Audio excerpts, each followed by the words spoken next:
Hey, what's going on, everybody? Welcome back to the Living with XXY podcast series. I'm your host, Ryan Briganti. So today we have a very interesting and amazing story that's going to be shared. We're talking about fertility and infertility within our Klinefelter syndrome XXY community and within the male infertility in general. This is Nathan Johns. He's 48 years old, and he's going to talk a little bit about his fertility journey. How's it going, Nathan? It's going well. Thanks, Brian. So Nathan has his diagnosis of Klinefelter syndrome came later on in his life. So we're going to kind of talk about your fertility as far as when did you find out that you were infertile, and kind of what came along with the process of all of that. Yeah, sure. So at the time, it was my first wife and I were in a process where we had decided that we were interested in having children, and so we had kind of started the process, and things weren't really happening, and so we both decided to get tested and make sure that everything was working as it should, and so in getting tested, and I think that would have been maybe around the time I was 28. They identified that I had a low sperm count, and so would probably not be able to father children naturally. And were you trying for kids for a certain period of time with before you decided to get tested? Yeah, I think initially sort of we would say is uh, we were not we were trying not or basically we were trying, but we weren't necessarily taking any preventative measures.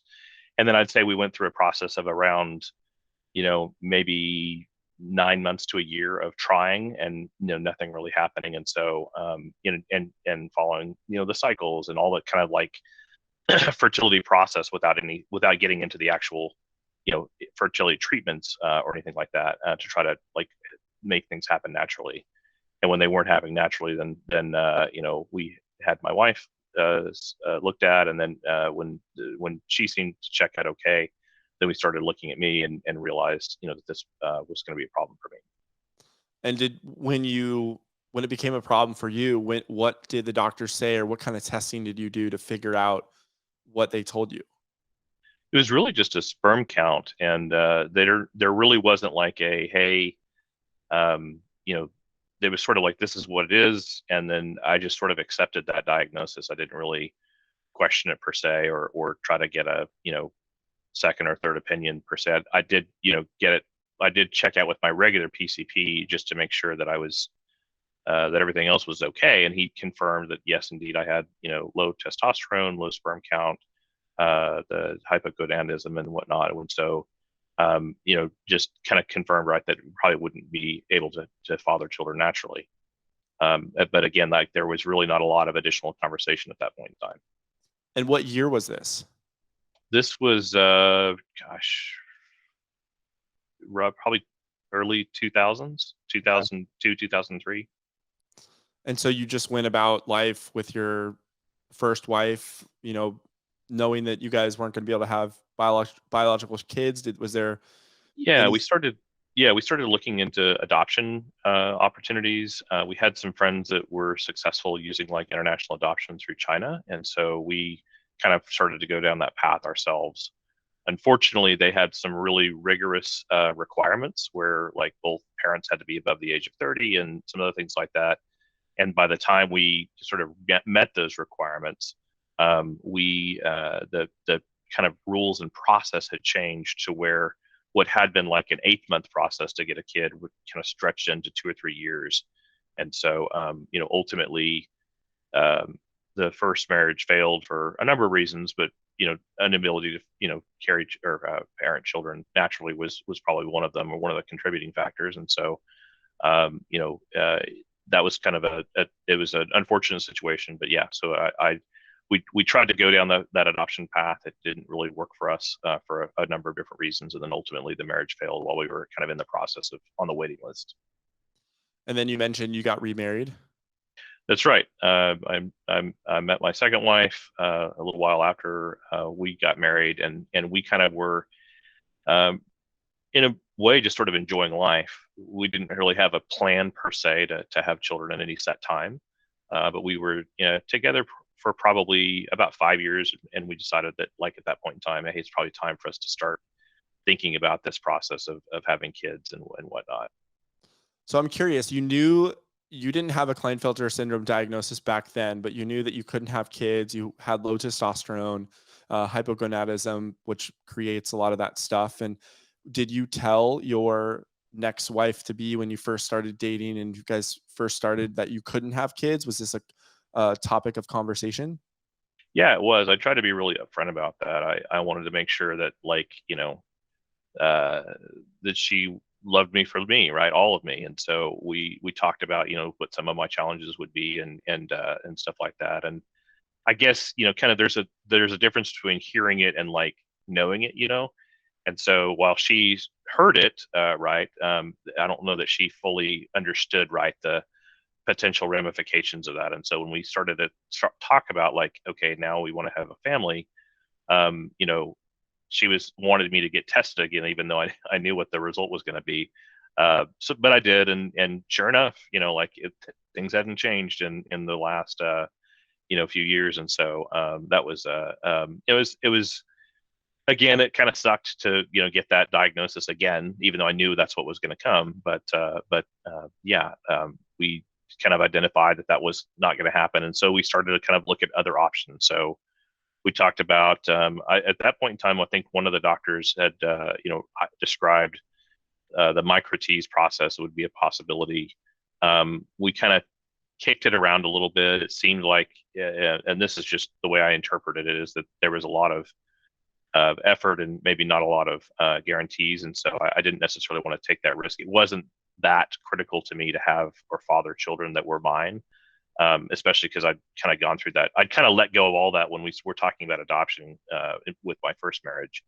And so the second path that we kind of talked about was doing another adoption.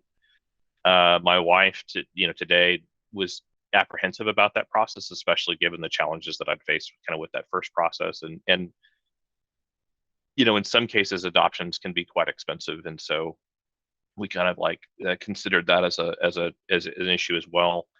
Um, we looked at the idea of doing, like, a donor sperm, and going through that process. Ultimately, we kind of decided against that one. Our reasoning on it was, okay, we can do, it's not going to be my kid, so it doesn't matter if it's your kid either. And so we kind of talked about it some more, and kind of ultimately decided that no, it wasn't super important to either of us that we parent biological children.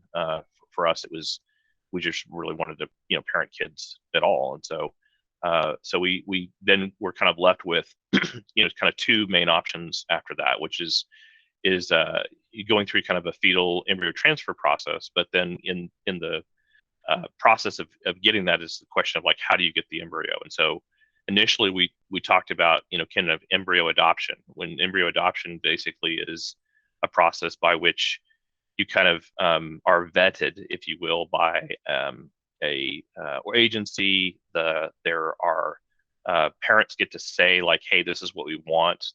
It was a lot important to a lot of parents that they have, like, that they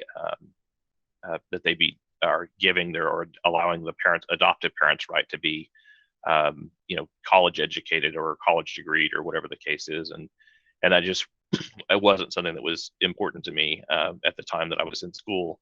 And so while I've had a lot of education, I don't necessarily have a degree specifically. And so that kind of, like, ruled me out for a lot of the families that were potentially looking at us.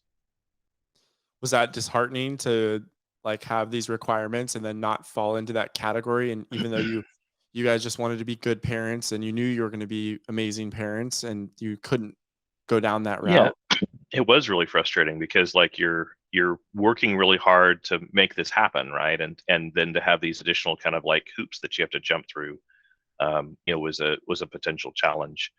Additionally, the adoption process, it is like a real adoption, right? So it's governed by the state. They'll have some requirements that will be sort of administered to the adoption process itself, whereby the original family is essentially sort of signing over rights to the new adoptive family and all that kind of stuff. So there's some additional legal processes that that are kind of come into play, and that varies from state to state.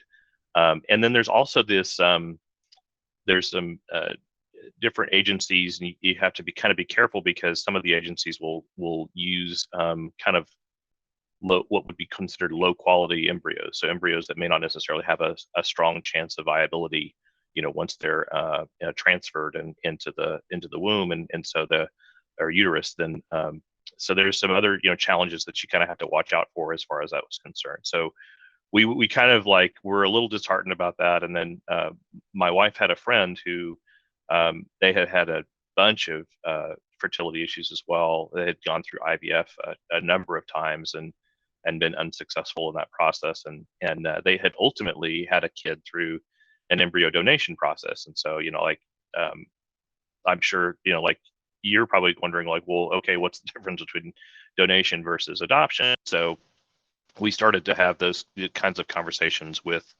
the family, and I had a lot of questions for her husband, and kind of talking through what that process looked like. And ultimately the major difference is that whereas the adoption process includes some element of family law, the donation process is really overseen. It's treated as essentially property, and you kind of hate to think about kids as that, but an embryo in this case is considered to be a transfer of property, and so it's administered by the FDA as opposed to family law or whatever. And so Wow. as a result of that, the cost of doing that process is considerably cheaper than going through an adoption process. And whereas there were some psychological evaluations that we had to go through and things like that, there wasn't any kind of home study requirement, no ongoing follow-up. There wasn't any kind of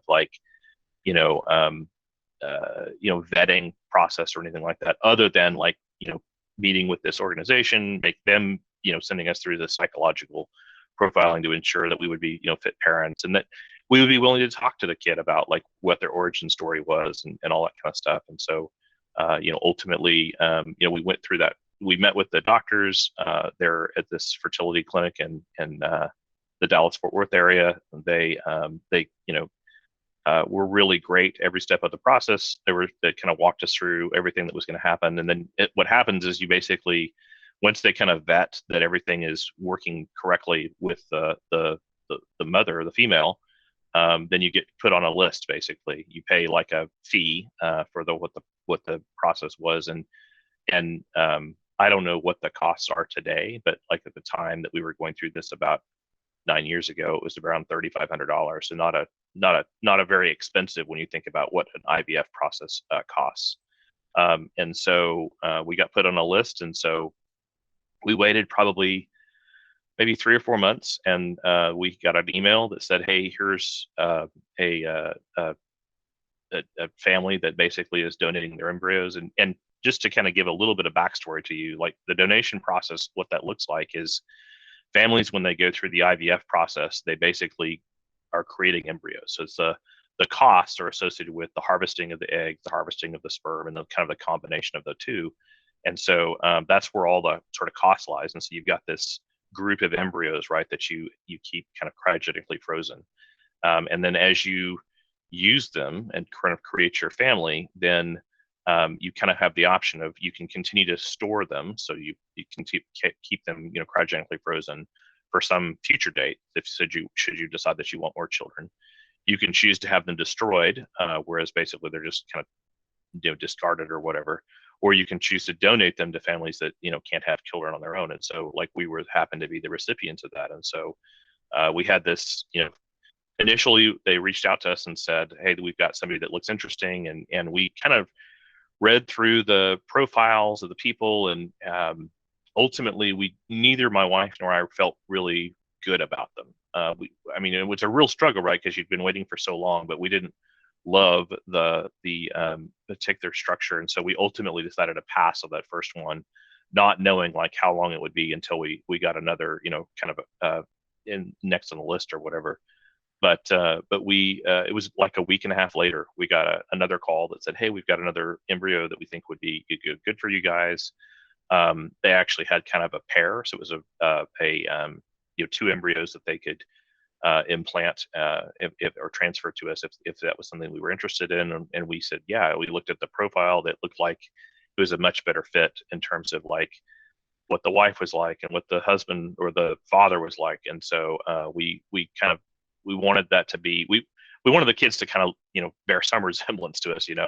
And so I don't know why that was important, but anyway, we that was something that was interesting to us. And so so ultimately we chose to do that. It was probably that kind of, so basically then we got kind of paired right with their match to these embryos, and they were kind of locked in for us or reserved for us. And you basically have like, I think it was 3 to 6 months to do the transfer. And so we once we had that done, we kind of did a kind of a kind of a bucket list, right, for prior to kids. So had a vacation together, spent some time, really enjoying each other and whatnot. And then we just started down this process of a lot of treatments that are similar to the IVF process of injections and all this kind of stuff, kind of on a daily basis. And then finally getting to the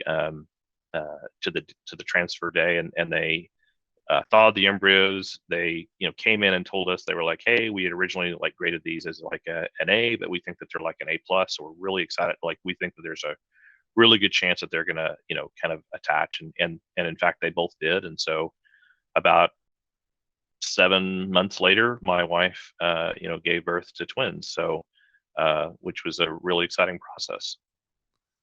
You just that I mean that's incredible, and you just took the question I wanted to ask about. Is it like the IVF process where you have to do shots and all of that? Is the choosing process kind of like donor sperm, where you have a lot of information or photos or their education background? Like is there some of that Yes. Yeah. aspect? Yeah. So you get stuff like education background. You get photos of what they look like as a kid, on what both parents look like as a kid. You get a history of like family history of what medical conditions or health conditions. And honestly, that was the reason why we passed on the first one, is that there was some kind of stuff in the medical history of the first donor embryos that were sort of assigned to us that we were concerned about. And so the second one seemed like it would be a much better fit. The dad was real sciencey oriented, which that's kind of what I do career wise. The mom was kind of more educational oriented, and which is at the time what my wife was kind of doing. And so there was just a lot of like similarities in the way that the parents were described. And so yeah, we looked at that stuff and took it into consideration. It's not like you have a menu per se where you're like choosing, right, this is what I want, this one, or I don't want that one. You're kind of like on a list, and so the next in line gets the opportunity to kind of yay or nay, choose to swipe left or swipe right, as it were. So And during this whole process, was it something that you know that you and your wife were open to family and friends about your diagnosis with not being able to have biological kids? Was this something that family knew that you guys were going through this process, or was it something that you guys more kept to yourself?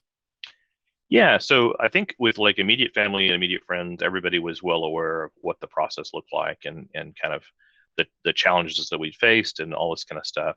I don't know that we've ever been made any kind of like formal announcement on Facebook about it. But anybody that asks now, like we had dinner with a friend the other night who was unaware of like the kid's origin story, and we're really upfront with her about the fact that that the kids are not biologically ours, but they're our kids. She gave birth to them, but they're not biologically related to us. And did you get support from family and friends when you guys did Oh tell yeah, them? everybody was really excited about it. I mean, my brother has two adopted kids, and so like we're well versed in the idea that families are created in different forms and whatnot. So that wasn't an issue at all.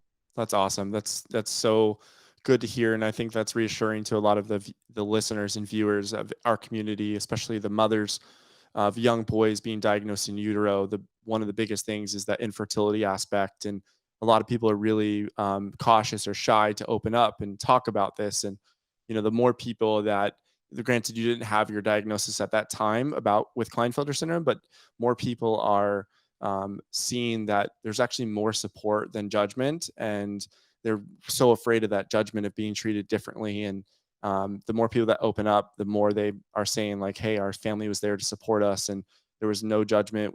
All the things we feared were not there. So when was it that you got the confirmation that you guys were pregnant, and everything was going smoothly and everything was healthy?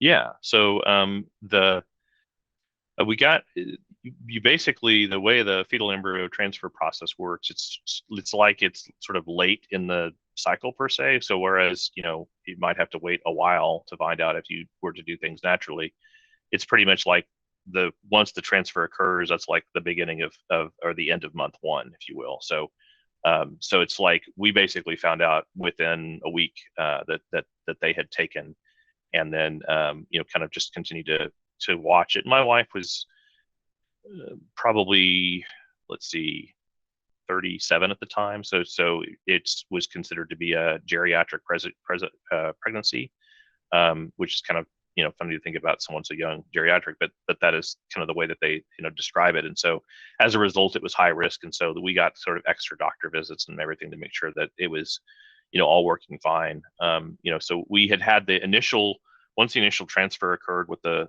clinic in the Dallas Fort Worth area, we pretty much moved everything to our normal OBGYN in Austin, Texas, which is where we lived at the time. And so you mentioning she was geriatric, is genetic testing like an option to do beforehand because it's IVF It is, process? yeah. And is that something Yeah, that you guys chose, or did you just? we did, yeah. We did a choose, mainly because we kind of got talked into it, because they were like, oh, we can tell you the sex of the babies, and we were like, oh, that'll be great. And so they can only tell you, because it's twins, they can only tell you one. So they basically came back and they go, okay, you're having at least one boy. And we're like, okay, great. But we had no idea what the other one was until we were able to kind of do the ultrasound and figure that out. So when did you realize like I'm going to be a dad? Like when did it kick? When did it set in? Um, Once we did like the first or second ultrasound, and we could just sort of like hear the heartbeat and all this kind of stuff, it was when it started to really kind of kick in.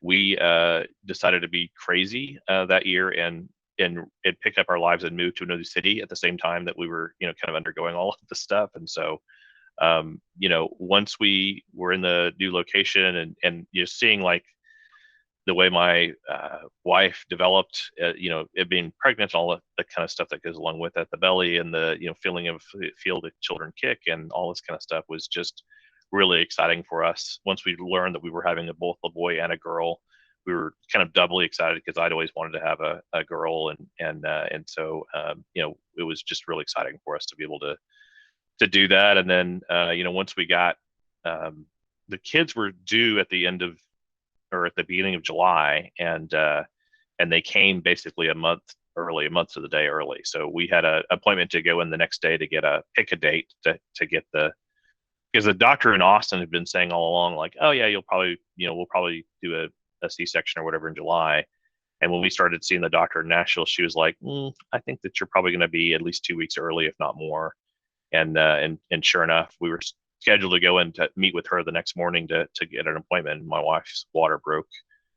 So my son, who is what they call twin A, right, was I guess was tired of being sat on by his sister, and so his sac broke first, and so we went to the hospital. And I didn't, honestly, it wasn't like the movies where it's this like huge gushing thing. It was just sort of like a little bit of, so I was like, whatever. And I'd like been drinking a little bit that night, but we drove to the hospital, and I thankfully had the forethought of like grabbing my good camera and stuff like that before we left to change the clothes and whatnot.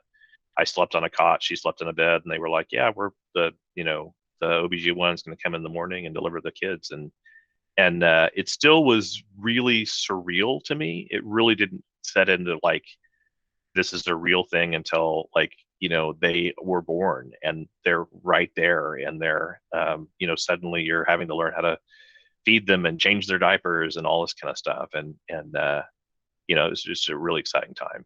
There's no going back. there's no going back. Yeah. So what was, I mean, that's an incredible, what year was that your two kids were born in 2015. So we okay.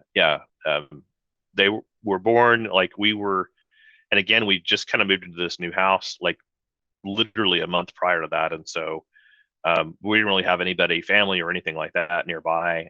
So I like had to go home to take care of the animals, and came back up to the hospital, and just seeing like all the bustle around these kids, and taking care of them, and whatnot. I think it was the first night, right? I was feeding them, and I was trying to let my wife sleep, and the nurse comes in and she goes, "Hey, you want me to take him down to the nursery?" And I was like, "No, no, I got this. I'm good." So I'm trying to feed both kids, and one of them spits up, and one of them's crying, and it was like this total chaos thing going on. And like probably an hour later, the nurse came back and she goes, Are you sure you don't want me to take the kids to the nursery?" And I was like, "Do most parents do that?" And she's like, "Oh yeah, everybody does this." So it's like, okay, yeah, sure. So I helped her, roll the cribs down there, and sure enough, I mean, the nursery was packed with kids and nurses and all this kind of stuff. And I just thought, okay, I'm finally gonna get like one more good night's sleep before all this stuff, kind of transpires. So What an amazing moment, and I appreciate you just sharing all those details with us. So when did, because the kids were born a month early, were you able to take them home, or were they there for a while? no, yeah, so that's a great question. They didn't, neither kid required any time in the NICU. My son was, I think, uh, 4 pounds, like 13 ounces, and my daughter was like 5 pounds, 1 ounce. And so they were just on the cusp. Like if they lost birth weight, then they likely would have had to go into the NICU. But thankfully, we were able to kind of keep them at and or grow. So I think we spent 2 nights in the hospital before we as a family went home, kind of all together. So reality was, it was quick. It was, It was, uh, yeah, it was not long at all. and what has been like being a father to you? What's it been like for you over the last 7 years? Oh, it's just been a lot of fun. I mean, a lot of people kind of warned me going into it, like, "Oh, you're gonna hate this, you're gonna hate that," and kind of my attitude was, I'm sure there's gonna be aspects of it, right, that I love more than other people love, that I dislike more than other people dislike, and certainly that's proven to be the case. Like, 2 years old wasn't terrible for me. 3 or 4 became more challenging. But like just seeing them see the world through their eyes was just such a fascinating thing. Watching them, grow, and my son has had some, developmental delays and things like that. So he took a while to talk and whatnot. But he's really bright. But like it didn't matter where we were, if the moon was in the sky, even if it was during the daytime, he could find it and point it out. And so just sort of like seeing that like fascination and love of the passion that they have for like seeing airplanes or birds or animals or like different things, and being able to recognize them and point them out, and like kind of sharing that joy has been just so much fun.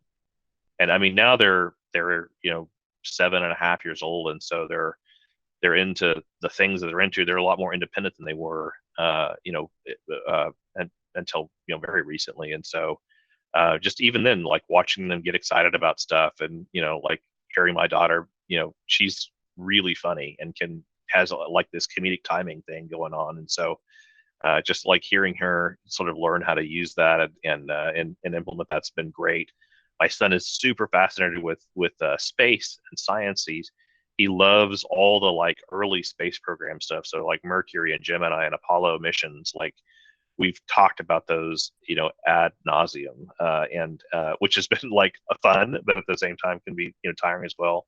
But he's starting to get into Star Wars, and that's something that like I was passionate of as a little kid, and so it's been a lot of fun to just sort of like share those passions, and we've been introducing them to reading the Chronicles of Narnia lately, and so just like it's a lot of fun to like hear them get excited about these stories, and recognize even the references to it in pop culture. So That just gave me chills. My dad introduced, reading was really difficult for me, but my parents said, you're not going to get better if you don't try. And Chronicles of Narnia was a series that my dad kind of put into my hands, and it's a really visual and awesome yes, book. And there's so many, you can visualize it, and that really helped my enjoyment of the story. Was enjoyment, made reading a little bit more fun.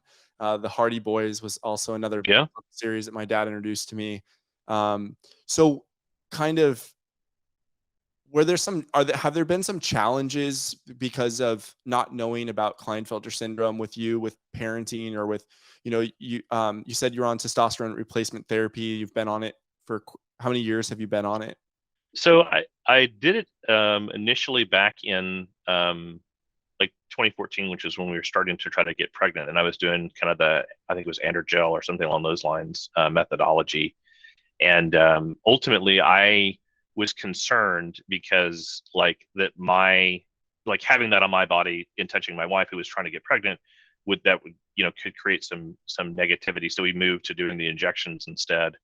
And I did those off and on until insurance and other things like that just made the injections more and more difficult. Like whereas before you could get like the 10 milliliter vial, they moved to like these 2 milliliter vials, Oh, and so like yeah. every time it was just like pulling teeth to try to get it out of there and do the injections, and so ultimately kind of like lapsed a little bit of that. I'd say I probably did that consistently for maybe 3 or 4 years, and then over the maybe about a year and a half ago, I was noticing that I was having a little bit more fatigue, during the day and things like that. And so I knew that doctors had been saying to me like, hey, the low testosterone could contribute to fatigue. And so I thought I'd go back I had a new PCP at the time, and I wanted to go talk to her about it. And ultimately she said, yeah, you definitely do. Before we put you on anything, I want you to talk to your endocrinologist. And so it was through that conversation that ultimately, I discovered the Klinefelter's diagnosis. So can you kind of walk us through, it was based around getting back on testosterone is what then kind of triggered going to the endocrinologist, and how did that play out? Yeah, so I uh, went in and had a conversation with him, and he just started down this path of interviewing questions like, what time did you go through puberty? Like what time like how ask me questions around like what are the size of your testicles, and like what are the how did you have kids, and like what was the process like, and when did you find out about infertility, and like we just sort of like asked all these questions, and then he's like, could you take your shirt off for me? And I was like, sure, yeah. I mean, like I didn't really know what this had to do with testosterone, but sure, let's do it. And ultimately he liked me, and he goes, yeah, I think you get Klinefelters. And I was like, I don't really have any idea what that is. And he tried to explain, some of the like highlights of it to me. And then he said, there's a blood test that we would like to give you, and we can confirm that, diagnosis or whatever. And so we did ultimately, and he was able to prescribe a kind of testosterone compound that I apply. It's basically like a lotion form that I apply like once a day, and it's really helped with the fatigue and just overall feeling better about a lot of things. So you got this diagnosis you knew nothing about, and the doctor told you some of the symptoms and some of the aspects of the diagnosis. When it was confirmed, um, what what did they tell you? How was your reaction? Learning it last year, so learning at 47 years old, you've gone through so much of your life with hypogonadism, low testosterone, no sperm, but no diagnosis. Yeah, no, I honestly, it was kind of initially a little bit of a shock. The more I read about it, I did a lot of research after I learned about the diagnosis to try to better understand what was happening. I think I found some of the Facebook groups and things like that as well, around this, and we're able to kind of like read up and what other people were saying. But ultimately, like the thing that was really interesting for me was looking at the kind of other things that people with Klinefelters are more susceptible to. Those things like being obesity, or you know type 2 diabetes. Even some people have a higher likelihood of there being like a higher degree of pulp in their teeth, and so they've got dental problems and things like that. And these were all things that I'd kind of struggled with in my life, and had been sort of led to believe through conversations with doctors and different things like that these were all just like based on my poor life choices. It was the reason why I was like having these potential issues. And so recognizing or coming to terms with like the fact that this stuff existed, and that the Klinefelters was sort of this undercurrent and kind of there all along, and had made me susceptible, more susceptible to some of these, conditions and whatnot. And I honestly, it was very freeing to me. I felt a little bit of like, why did it take so long for people to figure this out? A little bit of that, but other than that, like to me, it was very freeing. It was sort of like, oh wow, I now feel like I have this. I'm better equipped to have more kind of real conversations with my doctors about what's happening. And sure enough, I mean, when I went into my next physical with my PCP, she's looked at my chart and she said, "Oh, you were diagnosed with Klinefelters. Wow, that's really fascinating. Like, I've got a couple other patients that are on that. Like, let's make sure that we do like a bone density scan for you and some other things like that to make sure that you're in good shape as far as this other stuff is concerned." And so like having, and that, I think that's for me too, is like I have had some doctors, that some great PCPs and some not so great PCPs in the past, and the not so great ones would try to basically find whatever the most common denominator was, and to fit you into that bucket and say, okay, well, if you do this thing, then you'll be better. And that just wasn't my experience. And so now having this doctor that really listens to me, and I feel like is kind of a part of a team, right, of people that are helping me to be my best, to live my best life, has been really critical and important to me. So she's been really great to sort of look at my symptoms holistically, and ask the right kinds of questions to get to the right kinds of diagnosis to help me to feel kind of at my best. So Do you feel like with this diagnosis as well that you all of a sudden could, like you said, it felt freeing. You could advocate for yourself. Once you got the diagnosis last year, did you jump on the internet? How did you find resources for yourself? Did you start learning about it, like trying to putting yeah, pieces together? yeah, absolutely. I did a lot of like Google, researching things like that. I learned about some of the kind of more, let's say, negative, stereotypical stuff associated with the condition, but also sort of found a couple different groups on Facebook that had really kind of, kind of more uplifting it was kind of like almost to like a level of being sort of like a support group of helping to encourage and other stuff. And I think that's how I came across your page, and living with XXY, and the great work that you guys do. Well, thank you. Is there anything about the diagnosis that you didn't like? Clearly, there's a lot of things that you didn't know that you're glad you know now moving forward, whether it's like a positive or something health related. I think knowing that being better equipped to be able to say to my doctor, no, no, no, like like as an example, I remember having a conversation with a PCP at one point in time, and I I'd been diagnosed with sleep apnea and used a CPAP and things like that, and I was going in to talk to him about some stuff, and he goes, "Oh yeah, if you would just lose like 30-40 pounds, like you could even get off of your CPAP." And I'm like, really? Because when they gave it to me, I weighed like 30 or 40 pounds less. So like, I don't think that's the answer to the question, right, of what you're suggesting. And so kind of like, I don't know, like I feel more empowered, right, to be able to, like you said, talk to the doctor, advocate for myself, and ask the right kinds of questions. Could this be related to this? Could and really anytime something comes up, hey, is this something that could be related to what's going on with the Klinefelter's condition? And sometimes it's a yes and sometimes it's a no, but having that knowledge of what that is really interesting. And I mean, I was in the hospital in November for kidney stones, which is unfortunate, but so it's on my medical history now, the Klinefelters, and the doctor was shocked, right, that I had lived for 47 years and no one had diagnosed me with this condition. And frankly, I think I was shocked too. Like why, how did you not know? But at the same time, it, kind of, I sort of approach life from this just is. And so the question is like, what are we going to do about it? And so, kind of knowing that it is, and I've had some, been fortunate to be able to find these treatments like the embryo or donation process and things like that to help me through, getting over some of these, big hurdles in my life. Did you feel like you had anger or any of the frustration of finding out that at 47 you're getting this diagnosis, that could have potentially gotten diagnosed earlier, but did you prevent yourself from going down that rabbit hole of like, I wish I knew earlier? I think definitely I wish I would have known earlier. I definitely would have frustration.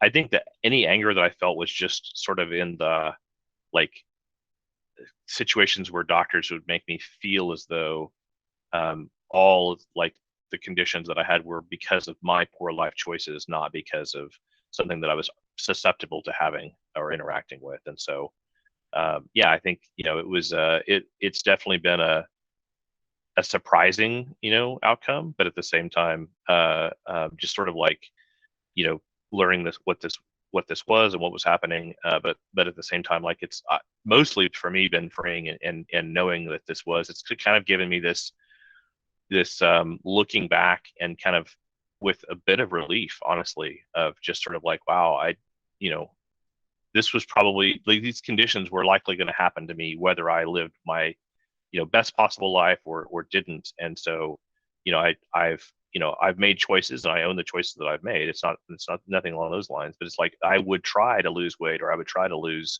do better nutrition, or I would try to do these different things and have limited success. And knowing that some of that is related to this particular condition, right? That like I was probably never going to have the same success that you see the best case scenario, right, model of someone having success with a specific diet or model, or whatever approach to eating or physical fitness. So Do you have like a lot of us? Does most of your weight go around your abdomen area? it does, yeah. And did you have gynecomastia, or is that something that you've never had? I honestly don't know what that is off the top of Oh, my it's head. like man boobs. Oh, yeah, yeah. Sorry, a little bit. I Okay, did, and I noticed as a kid, like I noticed that was going on, and that other people around me didn't, and I felt a little bit different or weird about that, for sure. Like just sort of like I could tell that I felt different, but I didn't really have any construct for why that might be. yeah. I think the gynecomastia. There's some studies that say it affects about 35% of our community, and so I know that there's a lot of guys like I don't have gynecomastia, but there are guys that do, and so I just wanted to touch base on that to see if that was Yeah, something that you had. mine are not what I would consider to be pronounced, Okay, but they're definitely. It's not like I look like I'm a weightlifter or anything like that. So for if sure. that makes sense. And then I want to lead into a couple of another questions, but I'm Yeah, of curious course. about, you said your testosterone. So did you get testosterone, and what are you on currently, or what came, your a new diagnosis came, but did you get what you needed as well when it came to TRT? Yeah. So the new diagnosis came initially. They stuck me on, like, I think it's it comes in a. He recommended, like, we talked about some different options, like a gel or an injection, and the injections again had just become so cumbersome, that I didn't really want to go down that path again. But he, like, hey, he said there's this pharmacy that I use in town. I can give them a powder prescription, and they can transfer that into like a lotion form for you. And so we initially started with I think it was like a 40 milligrams a day. We move up to 50. I think we're at 60 now. And so it's just something that I apply on my forearms, once a day before I go to bed. And I've felt like I had a lot more energy during the day, and a lot more, like, ability to retain, muscle mass, and, things along those lines. All the benefits that come with, TRT. So So it's a compounding cream. They make it at the pharmacy. that's right. Yeah. Okay. And did you have any concerns, like when you went on androgel and you were worried about your wife, transferring, or now that you have kids and you've been, have you had any Yeah. concerns with that? Now, I talked with my endocrinologist about it, and he said basically that the compounding powder that they put together, essentially anything that would potentially cause harm, evaporates within about 5 to 10 minutes. And Oh, so, wow. like, would be no concern about like touching the kids or anything like that, or my wife or anything like that. So, And it's a daily, just at night. Do yep. you have to take a shower before you put it on, or is it? No, I just put Okay. it as a part of my normal bedtime routine. It's like I brush my teeth, and then that's the next thing. So That's awesome. I didn't know that there was a compounding cream out there that didn't have any transferable to your partner or something like that. So that's something that is definitely something that I need to look into to offer that kind of support for our community. Yeah, I can try to send you the information about it. I don't have it off the Okay. top of my head, but I can certainly send it over to you. Yeah, that'd be awesome. So kind of going into learning about this diagnosis and now you're doing this podcast, why did you want to share your story? Why did you want to put yourself out there?